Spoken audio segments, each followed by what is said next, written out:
Hi everyone, welcome to our podcast. My name is Ava Zielinski and I am a Senior Marketing and Communications Intern here at the Loeb Center.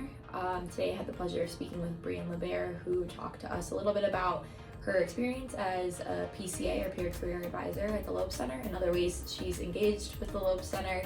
Also different ways in the character arc in which she has been able to find the things she's passionate about to be involved in here at Amherst. And finally, a little bit about her thesis and what she's been working on this year.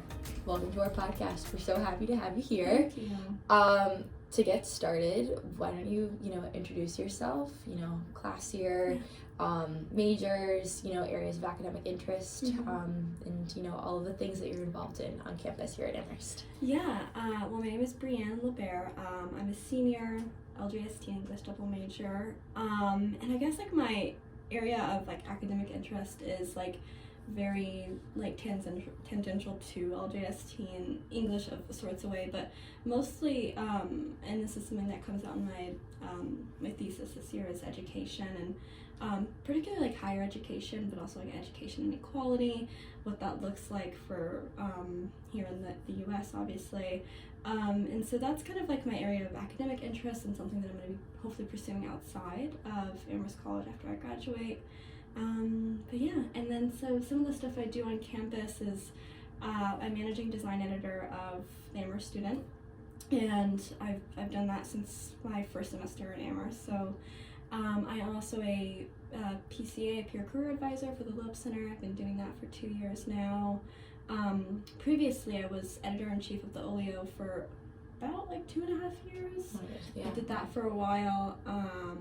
I work for the catering services here at Amherst College, and yeah, and that's broad strokes, but yeah. That's amazing. Wow. Yeah. Okay, so LJST and English. Yeah. So very, very reading heavy classes. Yeah. Okay. What exactly got you into those majors in the first place? Yeah. And where did that interest really spark? Yeah, coming in, I knew that I wanted to do LJST because I thought I wanted to go to law school, and then when I realized I still don't want to do that, it honestly didn't deter me from the LJST major, because I feel in so many ways the LJST major is so broad and you can do so many things with it. For example, my thesis is on education inequality, and obviously there is a huge legal component to that because it is an LJST thesis, but people wouldn't inherently think of as that something being concerned in the LJST major as something that someone would be writing about. They would expect something more constitutional law or Supreme Court or whatever, right? And it has to do with all those things, and it touches on all those things, but the key nature of it is not something intrinsic to LJST. But that makes sense. Yeah. And then I think English, I think I've always been someone who's been drawn to storytelling and how people tell the stories of themselves, and I think that's something that the English major here at Amherst College affords you, is just a way of talking about yourself that you just can't get from a lot of other places. Yeah, that absolutely makes sense. Yeah, I mean, so actually to your point with the LJST major, so one of my good friends is an LJST major, and I was, sort of asking her about it. I was like, listen, there's a lot of people that seem to be pre-law in this, but I was there were some times where she was telling me about, some essays that she was writing or things like that, and I was, getting a little bit confused because I was like, this seems kind of philosophy, and she's like, yeah, no, it's legal theory. It's not actually we're sitting down and you're learning about, precedents and all these other, things that are super law school specific. Yeah. And that was really interesting to me just because it's a major that you haven't seen anywhere else in this country. So I'm interested also to hear kind of what is the sort of the mix or makeup of people in the LJST major, because again, everyone comes to Amherst for a variety of reasons. Everyone also enters different majors at Amherst for a variety of reasons. So I know that obviously you came here thinking, oh, maybe I'll go to law school, and so LJST was that path, and then you also stuck with it. Yeah. So kind of, what have you noticed in the makeup of all the different people who are LJST majors, and also what kind of made you stay? Yeah, I think it's so true. I've met so many LJST majors, and most of them actually I feel are deeply concerned with going to law school, but it's so funny because my very good friend here at Amherst, he is a Spanish major and he is also going to law school, but not an LJST major. He maybe took 1 or 2 classes, but and I think that's in that the LJST major in that way, for him he was yeah, this just this type of like learning and this way of learning about the law isn't for me. Sure. And that's why he's a Spanish major, but also like still took LSAT, still going to law school. Sure. But then like on the other hand, the people in the LJST major, yeah, a lot of them are deeply driven in going to law school and probably would take LSAT or whatever.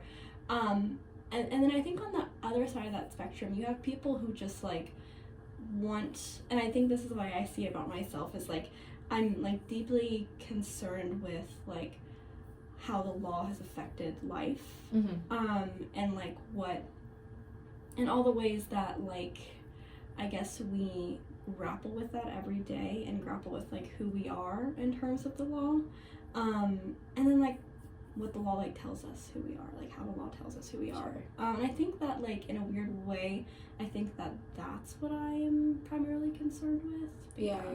That's interesting. I mean, it also sounds like you're getting a little bit into your thesis there, concerning education. And I think what's so interesting too is that like you can, again, as you said, you can go into so many directions with your thesis, and that's really exciting because, at that point, like the world is your oyster, and you can sort of choose what you're really passionate about.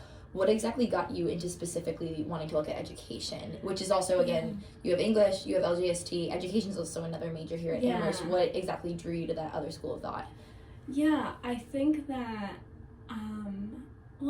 I spent a lot of time at Amherst doing things that I wasn't passionate about, or things that, like, I thought I should commit my time to because that's what everybody else was doing. Sure. Things that I thought I should be investing my time in, but also inherently those things were just not what really drove me to be, like, passionate about, any type of area, or just, like, not, like, intrinsically important to me, I guess. And so I spent a lot of time doing those things, and then finally I feel like around my junior year I was like, you know what, like, I'm actually just really passionate about education. Like, it's the reason why I also, like, wanted to become a PCA, because I'm, like, deeply concerned with, like, mentorship and, like, teaching people how to do something that is relatively, like, inaccessible, especially for first and low-income students who, most of them, don't have parents or guardians who grew up in this professional world that teach you how to make a resume, teach you how to talk in an interview, and write a cover letter, or just be a professional in the world. And so I think that's where, like, I took a step back and I kind of reevaluated. I was like, okay, I'm doing this PCA thing, and, like, what do I actually like about this? And I'm like, well, I like that, like, I get to be, like, a mentor to these people. I like that we're essentially creating this small project together, and I like that, like, I feel like I'm, like, doing something important in the world through teaching them. And so I was like, this is kind of, like, what I need to do with my future. But then I was also like, well, then, like, this, I knew I wanted to do a thesis of, like, some sort, and I had a lot of different ideas, and then eventually I was like, none of them are going to sustain me through writing this. Sure. Like, through, like, it's April. a commitment. Yeah, it has been, and, like, it's also an enjoyable commitment, because I'm doing something that is so, like, important to me in so many ways, and, like, speaks to my own background and, like, where I came from before Amherst.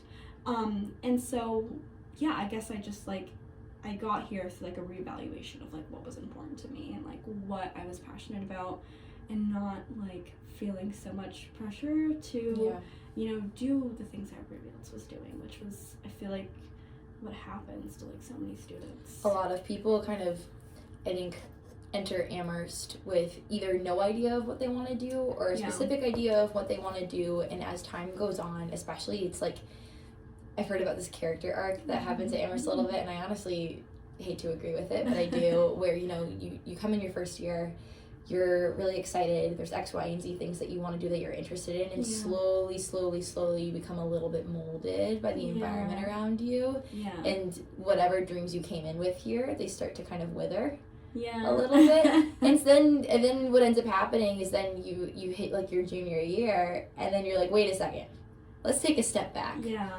Am I my own person? Yeah, I think so. You know what I mean? Or, like, does this really resonate with me? No, but let's circle back to what I was really here for. So, like, that's really exciting to kind of, hear that was sort of a little bit of the path that you took. But kind of circling back to what you were saying, you noticed that there were a lot of things that you were involving yourself in that you didn't feel super passionate about. Why do you think that was? Where do you think that kind of came from? And also, where was that moment where you were like, wait a second, this isn't really serving me anymore in my academic journey? Yeah, I think that, well, I think a part of it is just, like, I, like, you know, sometimes you, like, see your friends, like, doing something, and, like, oh, maybe, like, I'll join that thing, or, like, I'll do that thing that you're doing, because, like, I see the return value in that for you, and maybe I could be a part of that. And so I think that Amherst, we're so, like, driven with, like, deliverables and, like, what can serve us in the future to some extent, whether that be, like, monetary or, like, title. And I feel like in some ways, like, that's why I see people who, like, I know, and I'm like, oh, wow, you're doing that thing, like, I would never expect, like, you intern where? Like, oh, I never expected that. Like, I just, like, did not think that was something that you were passionate about, or, like, that you were interested in. And I think that, like, that was me for a little bit. I'm doing different things around campus, and I was just like, wow, like, I'm really not concerned, like, with these issues and, like, what is happening here. And so I think a part of it is, like, maybe, like, the social pressure of having to do that. And I think the second part of that is just, like, the status of it, the status symbol of it. Sure. And, like, yeah, and I obviously, like, there are some people who do these things and are deeply concerned with them and are invested in them, and, like, that is their prerogative, and, like, and that's, like, true to them. But I think for so many people it's not, and maybe sometimes it's just, like, a means to a different end for them as well, which is also something to be really cognizant about too, that people see, you know, selling their soul for a little bit to this activity as something that, you know, as something that will not exist forever. Yeah, that makes sense. And then before you know it, then you're like, wait a second. Yeah, exactly. We've dug ourselves a little bit of a hole here. We're gonna move over. And I think that also kind of speaks to you becoming a PCA a little bit. What initially drew you to that position? You know, obviously everyone has that sort of little, like, divine intervention of, like, wow, this is something I'm really drawn to. Where did that come from for you? Yeah, I have to say, like, I didn't apply to it because I saw it, like, on Handshake, or I got the Loeb Center email or anything.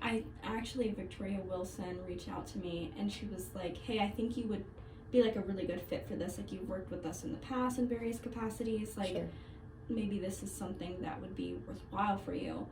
And I was, like, looking at the position, and I was like, yeah, like, I can do this. Like, I know how to make a really good resume, like, obviously. And I was like, yeah, like, maybe this would be something I'd be interested in. You know, I work with a lot of students already teaching, because a part of my job at the Amherst Student as managing design editor is actually to teach the people that I work with, the editorial board, and even my own designers, like, how to use InDesign. And so I was like, so you already had the teaching skills in there. You're like, I'm confident in this. I did that a little bit in high school too. So, like, I already have, like, knew that I could do that, like, that it wouldn't be this, like, new thing I was learning. And I already had the skills to do, like, resumes and cover letter, because I'd been doing that for a while at that point. And so I was like, you know what, like, yeah, like, I'm gonna apply to this thing, and then, you know, do the interview, and then I got the position. And then and I think that when I was doing it, I kind of, like, fell in love with it, like, within the process of, like, meeting with people, and then, like, talking to them, and because you get, like, such a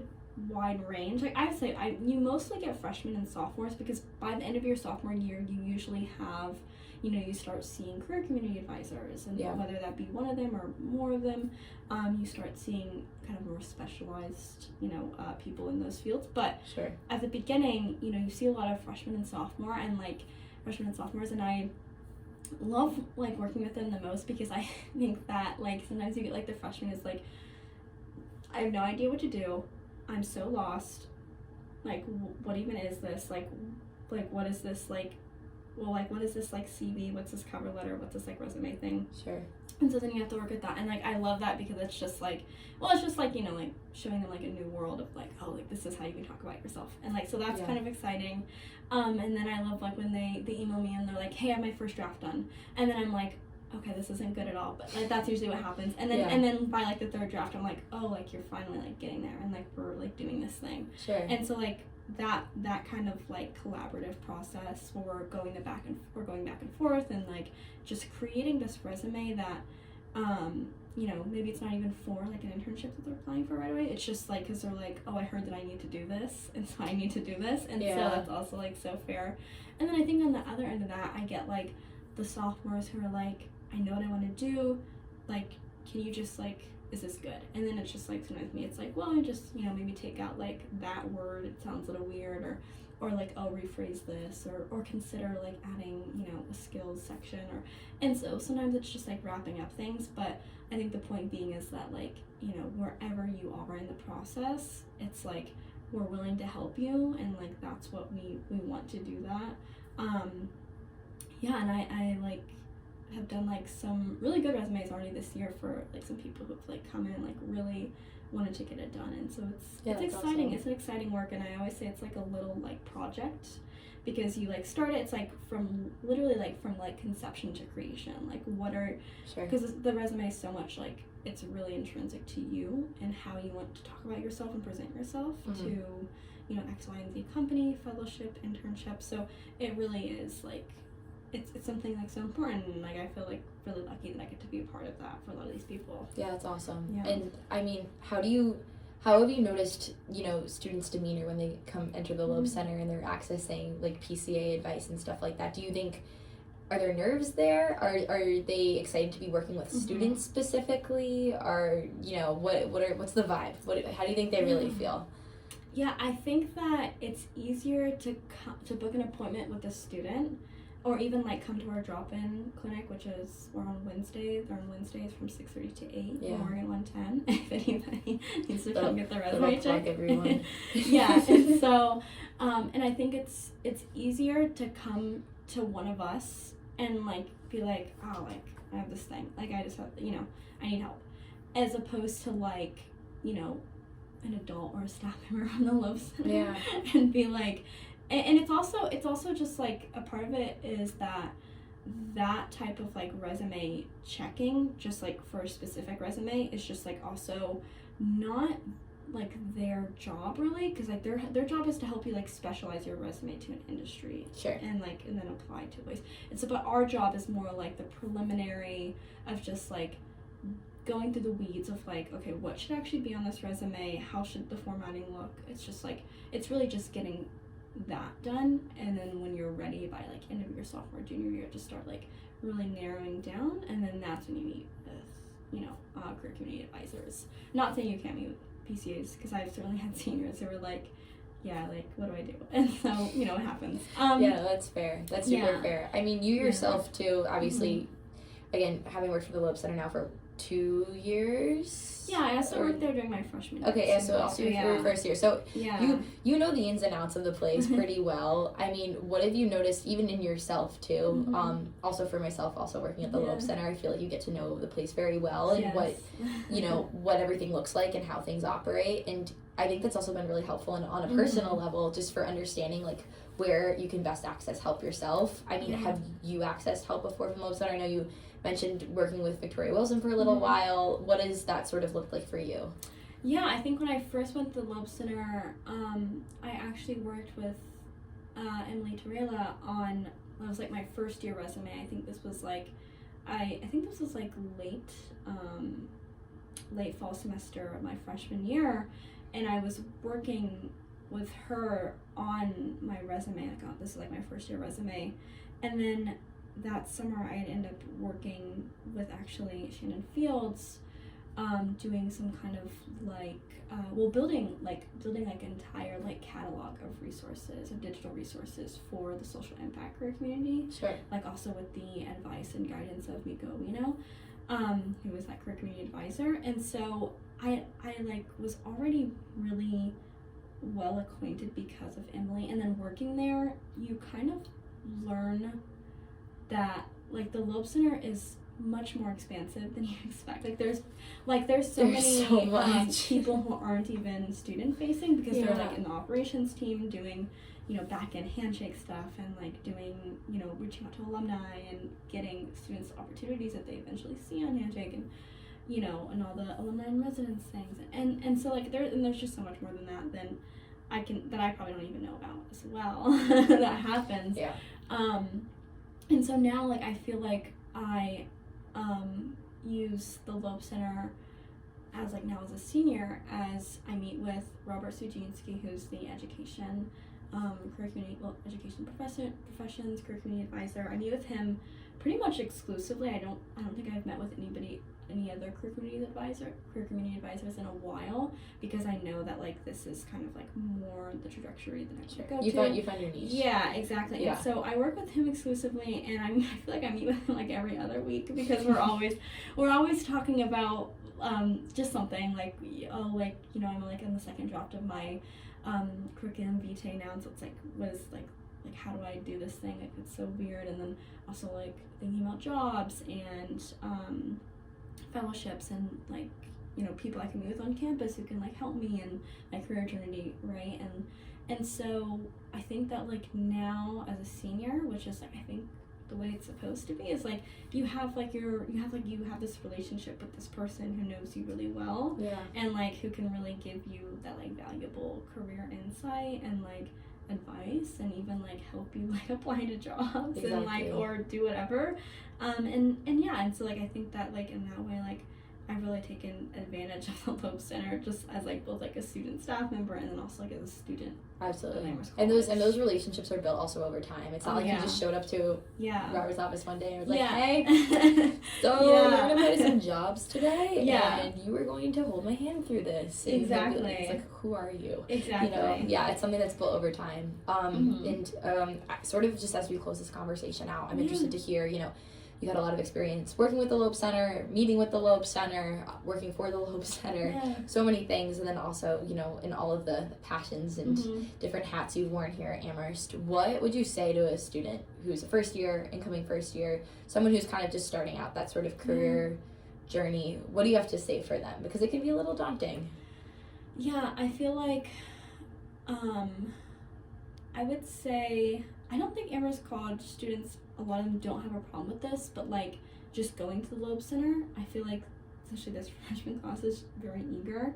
Sure. I guess like don't be afraid to go there and start making connections, and even if like you're interested in more than one career community at one time, like that's actually why they're there, and like you're not like being a traitor to one of them, like going to the other. Guys, it's not like dating. Like it's not like if you like it's not like you're going through a breakup and then you have to see them in the Loeb Center hallway and be like, oh, sorry, I'm over with social impact now. No, and they're totally gonna encourage you to see other people too, and because again, like all these career communities intersect in so many ways in so many fields. But and so I guess maybe that's one of my advice, and maybe to like harken back to what I said earlier is like, don't feel like so pressured to do or be one thing, because you know maybe like you're sacrificing, you're ignoring what's like important to you. And so I think that maybe doing a bit of that exploration to figure out what you're passionate about, what's important to you, but then also like if you know what that is, or when you do find what that is, like don't forsake that, and like actually go out and seek those opportunities, and don't waste time on things that like don't make you happy too, because I just like think that like Amherst is a special place, and like you don't want to spend your 4 years like you're unhappy doing like something that is so like boring. Our time here is rare, and we're gonna miss it when we leave. So that's definitely good advice. Awesome. Well, thank you so much for your time today. Yes, it's been a joy talking to you. Yeah, same. Wealth of knowledge that you've imparted on us. And thank you so much. Thank you for having me.